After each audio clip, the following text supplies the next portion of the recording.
오늘 우리에게 주신 하나님의 말씀 보도록 하겠습니다. 창세기 28장 10절로 22절 말씀입니다. 생명의 샘가 3월 21일 금요일 말씀. 그곳 이름을 베델이라 하였더라. 함께 읽겠습니다.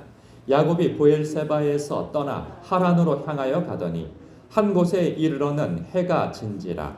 거기서 유숙하려고 그곳에 한 돌을 가져다가 베개로 삼고 거기 누워 자더니 꿈에 본즉 사닥다리가 땅 위에 서 있는데 그 꼭대기가 하늘에 닿았고 또 본즉 하나님의 사자들이 그 위에서 오르락내리락 하고 또 본즉 여호와께서 그 위에 서서 이르시되 나는 여호와니 너의 조부 아브라함의 하나님이요 이삭의 하나님이라. 내가 누워있는 땅을 내가 너와 내 자손에게 주리니 내 자손이 땅에 티끌같이 되어 내가 서쪽과 동쪽과 북쪽과 남쪽으로 퍼져갈지며 땅의 모든 족속이 너와 내 자손으로 말미암아 복을 받으리라. 내가 너와 함께 있어 내가 어디로 가든지 너를 지키며 너를 이끌어 이 땅으로 돌아오게 할지라. 내가 내게 허락한 것을 다 이루기까지 너를 떠나지 아니하리라 하신지라. 야곱이 잠이 깨어 이르되 여호와께서 과연 여기 계시거늘 내가 알지 못하였도다. 이에 두려워하여 이르되 두렵도다. 이곳이요 이것은 다름 아닌 하나님의 집이요 이는 하늘의 문이로다 하고 야곱이 아침에 일찍이 일어나 베개로 삼았던 돌을 가져다가 기둥으로 세우고 그 위에 기름을 붓고 그곳 이름을 베델이라 하였더라. 이 성의 옛 이름은 루스더라. 야곱이 서원하여 이르되 하나님이 나와 함께 계셔서 내가 가는 이 길에서 나를 지키시고 먹을 떡과 입을 옷을 주시어 내가 평안히 아버지 집으로 돌아가게 하시오면 여호와께서 나의 하나님이 되실 것이요 내가 기둥으로 세운 이 돌이 하나님의 집이 될 것이요 하나님께서 내게 주신 모든 것에서 10분의 1을 내가 반드시 하나님께 드리겠나이다 하였더라. 아멘. 베델이라고 하는 이름을 우리가 종종 듣습니다. 베델 교회라고 하는 이름도 있고요. 그리고 베델 어린이집, 베델 요양원 뭐 이런 식의 이름들 많이 들어보셨죠? 예, 베델이라고 하는 그 이름 뜻은 하나님의 집이라고 지금 여기에 이 야곱이 이름을 붙였어요. 이전에는 그 지역이 루스라고 하는 지역이죠. 그러나 이 루스라고 하는 곳이 베델로 바뀌게 되어졌다 하는 그 기원에 대한 말씀을 하고 있어요. 그러면 왜 이곳이 하나님의 집인가? 야곱이 지금 잠들다가 하나님을 만났어요. 그런데 그때 하나님을 만나기 이전에 그의 심정은 어땠을까? 굉장히 그 두려움과 그리고 막막함과 깊은 외로움이 있었을 거예요. 왜냐하면 가는 길이 초행길이잖아요. 부잣집 도련님이 이전에 평안할 때야 뭐 종들과 함께 뭐 나귀를 타고 가든가 낙타를 타고 가든가 그렇게 했을 것인데 그런 거 없이 그냥 보따리 짐 하나 들고 그냥 집을 뛰쳐나온 것이죠. 그리고 어머니와 아버지가 말씀하신 그 하란 지역에 있는 그 외갓집을 향해서 간단 말이에요. 그런데 우리처럼 어렸을 때 종종 자주 소통했던 그런 길이 아니란 말이죠. 그가 태어나서 처음 가는 길이에요. 그 가나안 땅을 벗어나서 처음으로 외국 땅을 가는데 누구의 도움을 받지 못하고 가는 그 길이 얼마나 막막하고 어디로 갈지 모르며 무슨 일이 벌어질지를 모를 그런 막막함이 있단 말이죠. 또 두려움도 있는 거예요. 가다가 누구 만날지도 모르고 산적들을 만날 수도 있는 것이고 그러니 그에게 있어서는 두려움이 가득하고 혼자 가니 얼마나 외롭겠어요. 근데 우리의 삶이 딱 그렇다는 거예요. 저나 여러분이나 늘 하나님 안에서 기쁨과 은혜가 충만하지만 그렇지만 우리의 가는 길이 늘 초행길이에요. 우리의 앞서 간 길이 있습니까? 예, 나이가 뭐 70살, 80살, 90살이라 할지라도 사는 길은 늘 새롭고 그리고 늘 초행길이라 말이죠. 그렇기 때문에 막막함이 있어요. 내일 일은 난 몰라요. 그리고 우리의 삶 속에 이 야곱처럼 좋은 일도 있었지만 그간 이렇게 좋지 않은 일로 인하여서 어려움을 겪고 있는 때가 있단 말이죠. 아무도 내 주변에 나를 도와줄 사람이 없다고 생각하는 그 지점이 있고, 심지어는 내 주변에 사람들이 많다 할지라도 마치 혼자인 것처럼 외로운 삶도 있습니다. 가는 길 초행길이고 막막하고 두렵고 어찌할 바를 모르는 그러한 외롭고 두렵고 막막한 삶, 이러한 삶이 우리에게 종종 있단 말이죠. 어떤 사람에게는 이것이 자주 있고 늘 그러한 상태에 놓여 있는 분도 있단 말이에요. 그런데 이 야곱이요, 그렇게 해서 너무 지쳐서 잠들어 버린 그 장소에 하나님께서 찾아오신단 말이에요. 사랑하는 성도 여러분, 놀랍게도요, 다 그런 것은 아니라 할지라도 우리의 삶 속에서 하나님을 만나는, 인격적으로 만나는 지점이 있어요. 하나님의 임재를 경험하는 그때가 바로 외롭고 두렵고 막막하고 어찌할 바를 모르는 그러한 때, 하나님 아니면은 도무지 이 문제를 해결할 수 없고 내 마음의 이 두려운 마음과 외롭고 우울하고 한 이 막막한 마음을 다스릴 수 없는 그때 하나님께서 찾아오신단 말이에요. 그럼 놀랍습니다.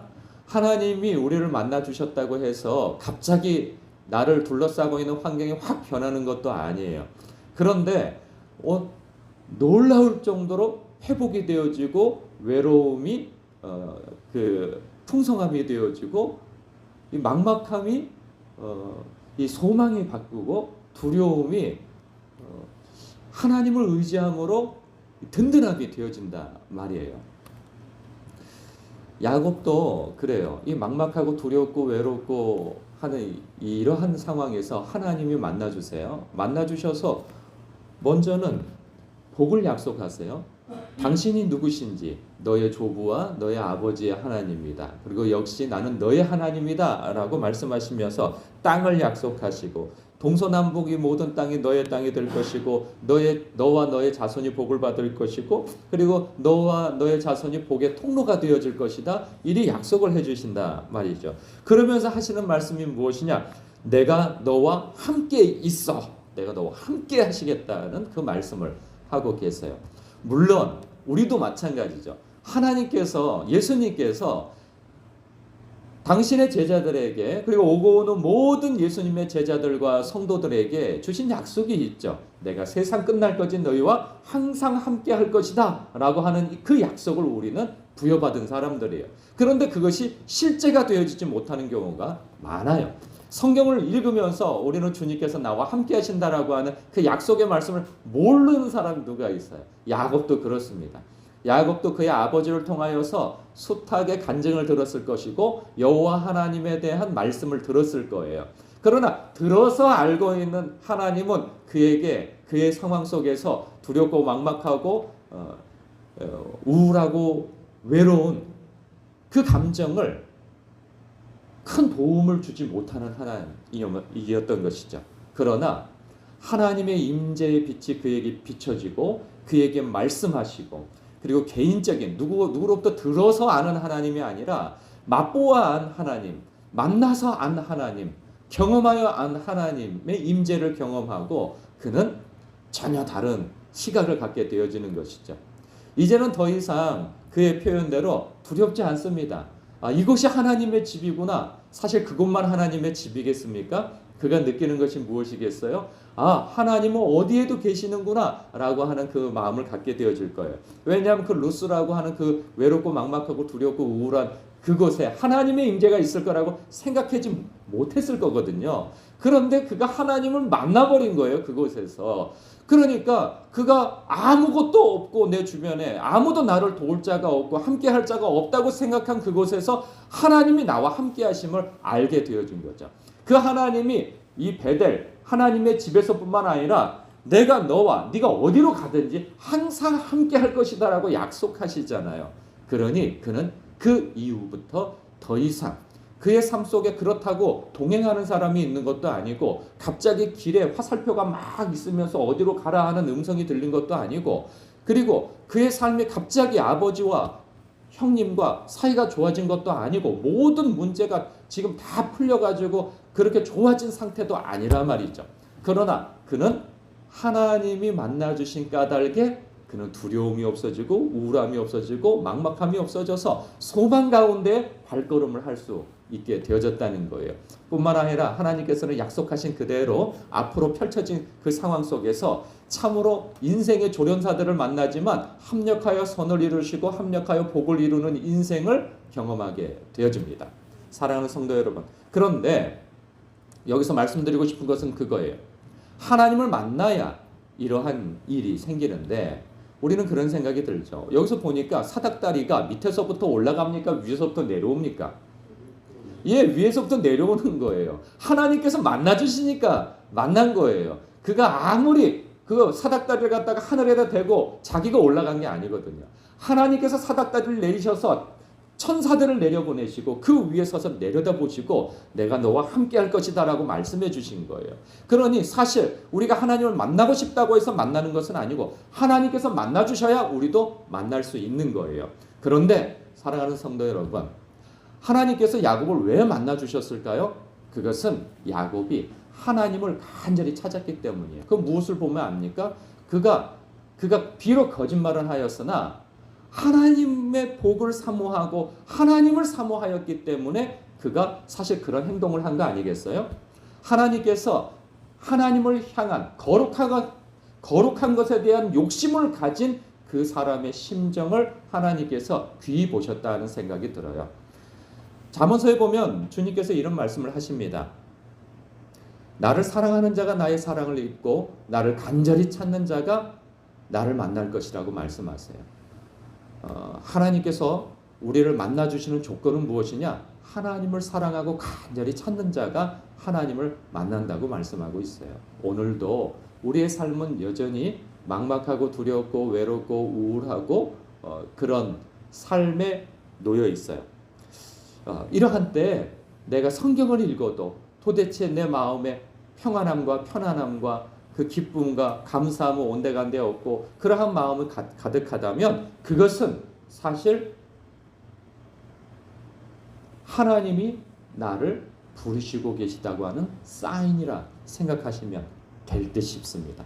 왜? 그러한 때만이 성도는 하나님을 간절히 찾을 수 있어요.